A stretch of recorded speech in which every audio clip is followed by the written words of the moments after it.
Our minds are powerful, but they're not perfect. They are astonishing instruments of creation and survival, and they are capable of shaping entire realities.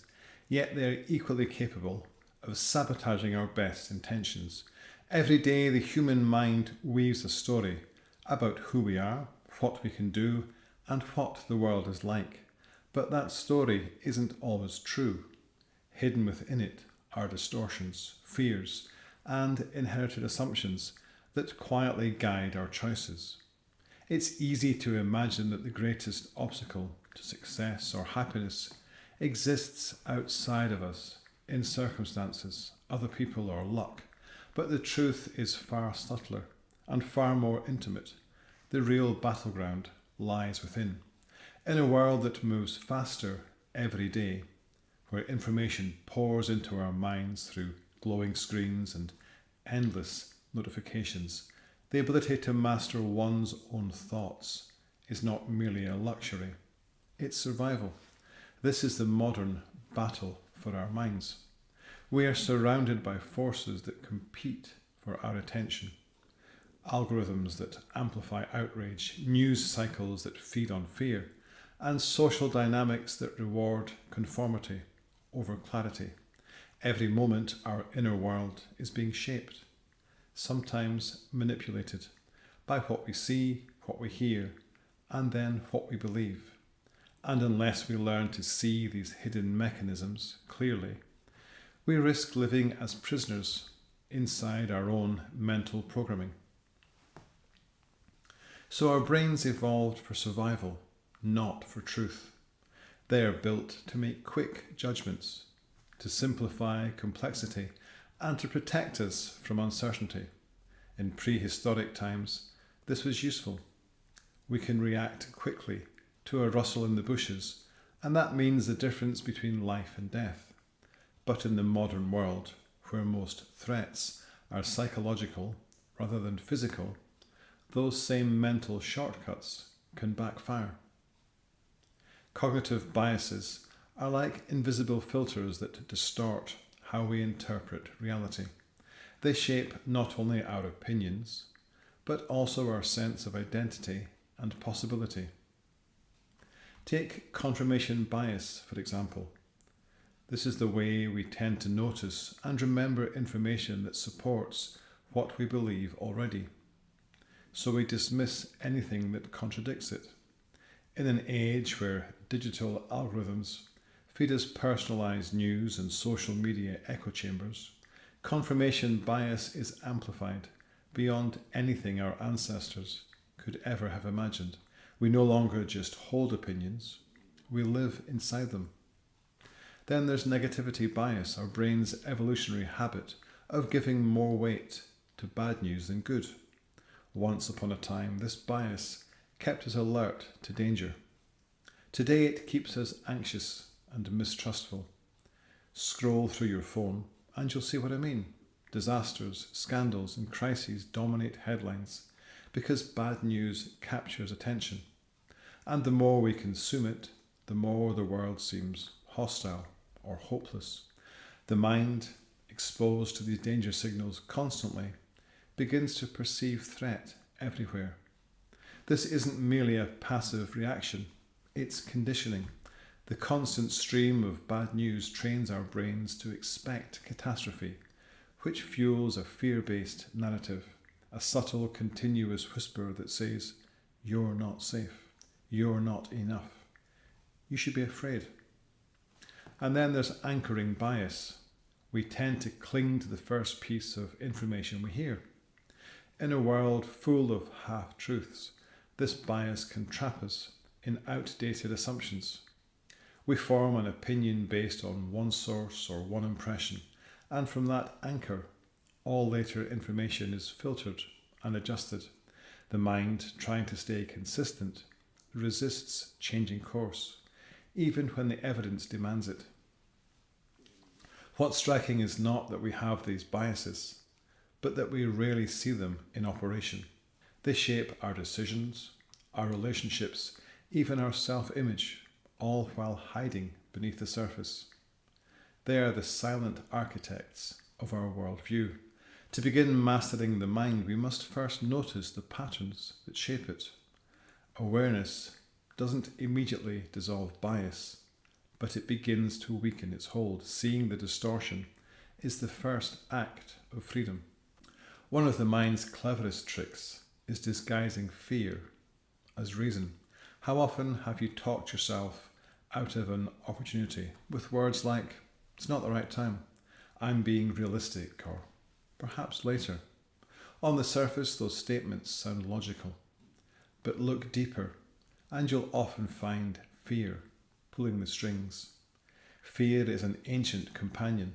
It's built into our biology, designed to keep us safe from pain or danger, but in the modern world, fear often mistakes growth for threat. The nervous system doesn't distinguish between a lion on the savannah and a risky career move. Both can trigger the same response: threat, retreat, hesitation, overthinking. This is how fear keeps us small, while convincing us it's just being practical. The mind can spin rational explanations to justify staying safe. But it might not work out. What will people think? I need more time to prepare. And underneath the real message is simpler: I'm afraid.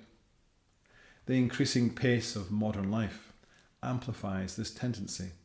We are bombarded with choices, data, and expectations at constant speed. Every notification demands attention, every headline demands an opinion. The mental noise is constant. In this overstimulated environment, fear thrives, because fear loves confusion. When everything feels urgent, the easiest path is often to do nothing. The comfort of inaction masquerades as wisdom. Recognizing fear's disguise doesn't mean banishing fear, it means learning to see through it, to separate intuition from anxiety, caution from paralysis. Fear is not the enemy, but our unconscious obedience to it is. The comfort zone is the mind's most seductive illusion. It whispers, "Stay here, you're safe." But the safety it offers is deceptive. Like a warm cocoon, it protects you, but it also prevents flight. The comfort zone is built from past experiences. It's the sum of everything you've survived and learned to manage, and it feels familiar because it represents the known. Yet growth, by its very definition, exists outside of it. Every meaningful change, learning a skill, beginning a relationship, confronting a fear, requires stepping into uncertainty. And here's the paradox: your mind's first priority is safety, not happiness. So when you reach the edge of your comfort zone, your brain triggers alarm bells. It floods your body with anxiety. You are convinced that something terrible will happen if you step forward. Yet, in reality, that discomfort is often evidence of expansion, not danger. But today, escaping the comfort zone is harder than ever. The pace of life leaves little room for stillness or reflection. Meanwhile, the fear-based narratives around us reinforce the illusion. Play it safe. Don't take risks. The world is dangerous. And this messaging, echoed through media, politics, and advertising, conditions us to equate comfort with security. It tells us that discomfort is a sign of failure or danger rather than transformation. In truth, discomfort is sacred. It's the space where growth takes root, the threshold between who you were and who you're becoming. Never before has the human mind faced such an unrelenting assault on its attention. In this digital era, every platform, brand, and headline competes to capture a fraction of your mental space. Attention has become the most valuable currency in the world and the most exploited. This is not just marketing, it's psychological warfare. The battle for our minds is fought through dopamine loops, outrage cycles, and fear triggers. The more reactive you are, the more profitable you become. Outrage keeps you scrolling, fear keeps you engaged, confusion keeps you dependent. And so a subtle kind of slavery emerges, not through force, but through distraction. The modern mind, overstimulated, yet exhausted, loses its ability to focus deeply, to reflect honestly or choose freely. It reacts and doesn't respond. It consumes instead of creates. It survives, yet doesn't thrive. This is why mastering the mind has never been more important. The true revolution of our age is internal, reclaiming your attention, your calm, and your clarity. To win the battle of your mind, you must learn to see how fear operates both externally and internally, in the media that fuels it, and in the thoughts that echo it. Awareness becomes a shield.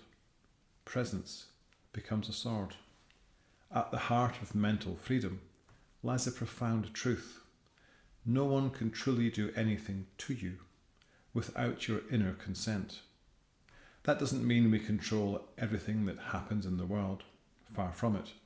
Circumstances, challenges, and injustice exist, but the essence of sovereignty is to realize that while you cannot always choose your conditions, you can always choose your response. And that single choice changes everything. Personal sovereignty begins when you stop outsourcing your sense of power. It's the realization that your emotions, attention, and self-worth are yours to govern. When you allow others, whether a person, a group, or a system, to dictate how you feel, you begin to surrender that sovereignty. Yet when you choose awareness instead of automatic reaction, you begin to reclaim it. Modern life is a constant temptation to give that power away. Every advertisement, every headline, every social media algorithm whispers, you need this, you should fear that, you're incomplete until. And the moment we accept those messages uncritically, we consent to being controlled. Sovereignty is not rebellion for its own sake. It's conscious self-ownership. It's the steady awareness that no external voice, however loud, has any authority over your inner peace. You may not control what people say about you, but you control whether you believe it. You may not control the news cycle, but you control how often you feed your mind with it. To live sovereignly is to draw a quiet line within yourself. This is my mind, this is my energy, this is my choice. Others may try to influence, persuade, or provoke, but the final decision about what enters your mental space belongs to you. When you recognize that nobody can manipulate your emotions without your cooperation, something miraculous begins to happen.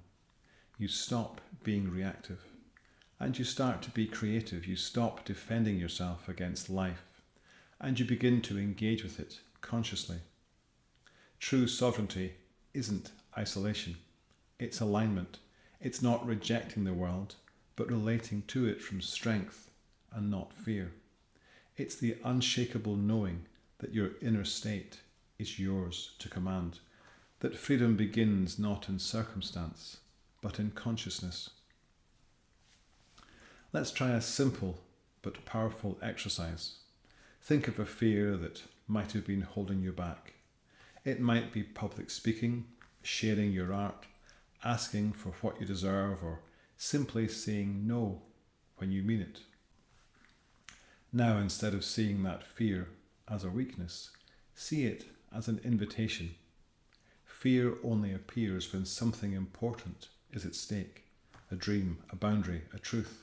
It's not there to stop you, but to show you where your next growth lies. Say to yourself, this discomfort is evidence I'm expanding. When you give fear a new meaning, it begins to lose its grip. You stop running from it and start listening to it, and over time, the energy that once fueled avoidance transforms into motivation. You realize that courage is not the absence of fear, but its action in spite of it. Reframing isn't denial, it's mastery. To recap the journey, cognitive biases distort how we see the world. They filter through fear, and fear often disguises itself as logic, which lets us stay safe and not take inspired action. The comfort zone offers temporary safety, but long-term stagnation. Sovereignty reminds us that nothing external has power over the inner world without our consent. And the battle for our minds rages both within our thoughts and across the culture that feeds them, in the noise, the speed, and the fear-based narratives of modern life. Yet the moment we bring awareness to these patterns, their power begins to fade.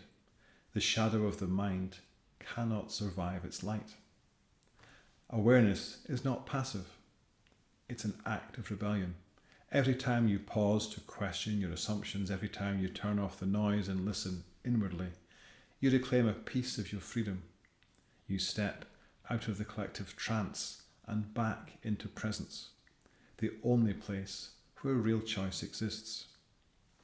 The challenge of our era is not to think more positively, but to think more clearly, to protect the sanctity of your attention, to choose what stories you allow to live inside your head.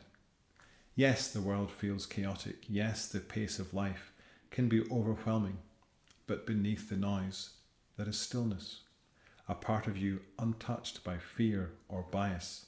This is your inner ground, the calm centre from which wisdom arises. When you slow down, breathe deeply, and observe your thoughts, and don't identify with them, you begin to see the difference between the mind and awareness itself. You are not your thoughts. You are the one who sees them. And that recognition is freedom. So start small. Notice your biases without judgment. Question fear when it comes dressed up as logic. Step outside your comfort zone, even in tiny ways. Guard your sovereignty fiercely. The battle for your mind is winnable, not through control, but through consciousness. The dark side of the mind loses its power the moment you bring it into light. See you next time.